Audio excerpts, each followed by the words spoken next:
আসসালামু আলাইকুম, কেমন আছেন সবাই? সবাইকে অনেক অনেক শুভেচ্ছা জানিয়ে আমি আমার আজকের ভিডিওটা শুরু করছি।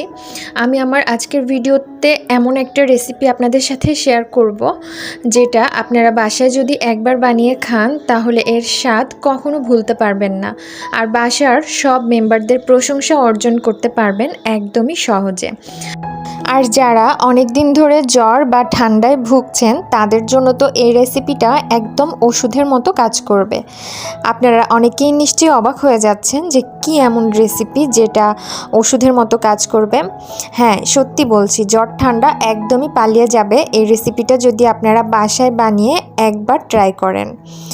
তো চলুন দেখা যাক কিভাবে আমি এই রেসিপিটা বানিয়ে নিয়েছি।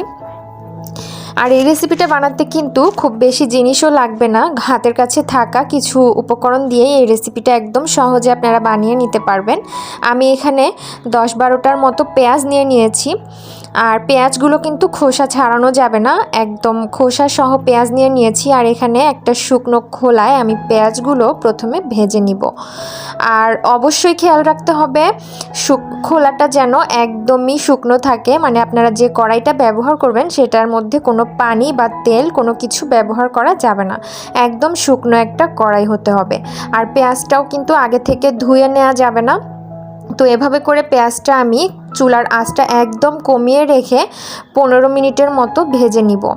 এই তো যখন দেখবেন যে পেঁয়াজটা লাল লাল হয়ে আসছে, মানে পেঁয়াজটা ভাজা হয়ে গেছে, কালার চেঞ্জ হয়ে আসছে, তখন আপনারা নামিয়ে নেবেন। তারপর ওই কড়াইটাই আবারও ধুয়ে আমি চুলায় বসিয়ে দিয়েছি। এখন আমি এখানে 5-6টা শুকনা মরিচ একটু ভেজে নিচ্ছি। আর খুবই কম তেল দিয়ে শুকনা মরিচগুলো আমি ভেজে নিব। আপনারা চাইলে শুকনা মরিচগুলো চুলার আগুনে পুড়িয়ে নিতে পারেন। আমি তেল দিয়ে ভেজে নিচ্ছি, আর একটু মচমচে হলেই শুকনা মরিচগুলো উঠিয়ে নিব। আর এখন আমি পেঁয়াজের খোসাগুলো ছাড়িয়ে নিচ্ছি। পেঁয়াজটা ঠান্ডা হয়ে গেছে, পেঁয়াজটা একটু আগেই আমি নামিয়ে রেখেছিলাম। ওদিকে শুকনা মরিচ ভাজতে ভাজতে এদিকে পেঁয়াজটা কিন্তু একদমই ঠান্ডা হয়ে গেছে। আর অনেকে ভাবতে পারেন পেঁয়াজটা হয়তো ঠিকভাবে ভাজা হয়নি, কিন্তু আপনারা ভিডিওতে খেয়াল করলেই দেখতে পারবেন পেঁয়াজটা কিন্তু একদমই নরম হয়ে গেছে। তো সবগুলো পেঁয়াজের খোসা আমি ছড়িয়ে নিয়েছি, দেখতেই পাচ্ছেন পেঁয়াজটা কিন্তু খুবই সফট হয়ে গেছে। আর এটা মাখতে কিন্তু একদমই কষ্ট হবে না।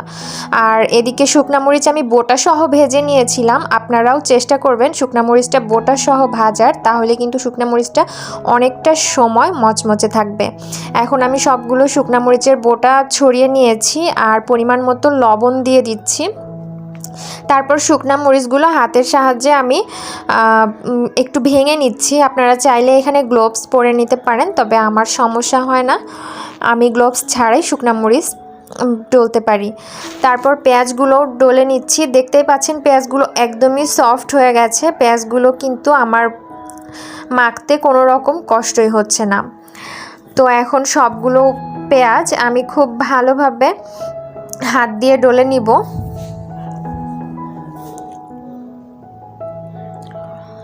তারপর এখানে আমি পরিমাণ মতো সরিষার তেল দিব। সরিষার তেলের ফ্লেভারটা কিন্তু এই ভর্তার সাথে খুব ভালো যায়।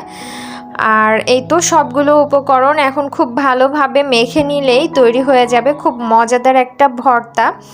আর এই ভর্তাটা গরম গরম ভাতের সাথে খুবই মজা লাগবে খেতে। আর যতটা না মজা লাগবে তার থেকে বেশি এটা হচ্ছে খুবই স্বাস্থ্যের জন্য উপকারী। যাদের ঠান্ডার সমস্যায় ভুগছেন কিংবা জ্বরের সমস্যায় ভুগছেন, মুখে কয়েকদিন ধরে কিছু খাওয়ার রুচি নেই, তাদের জন্য এই ভর্তাটা অনেকটাই উপকারী। আর মুখের রুচি একদমই ফিরিয়ে আনতে সাহায্য করবে এই ভর্তাটা। তো আমার ভর্তাটা কিন্তু রেডি হয়ে গেছে। আমি এখানে ধনিয়া পাতা দিতে পারিনি, আমার বাসায় ধনিয়া পাতা ছিল না। আপনারা চাইলে এখানে ধনিয়া পাতাও অ্যাড করতে পারেন, তাহলে কিন্তু ভর্তার স্বাদটা আরও বেশি ভালো লাগবে। তো আপনাদের কেমন লাগলো আমার আজকের রেসিপিটা সেটা জানাতে কিন্তু একদমই ভুলবেন না। আর আমার ভিডিওগুলো যদি ভালো লেগে থাকে তাহলে আমার চ্যানেলটা সাবস্ক্রাইব করার অনুরোধ রইল। ভিডিওটা এখানেই শেষ করছি। আল্লাহ হাফেজ।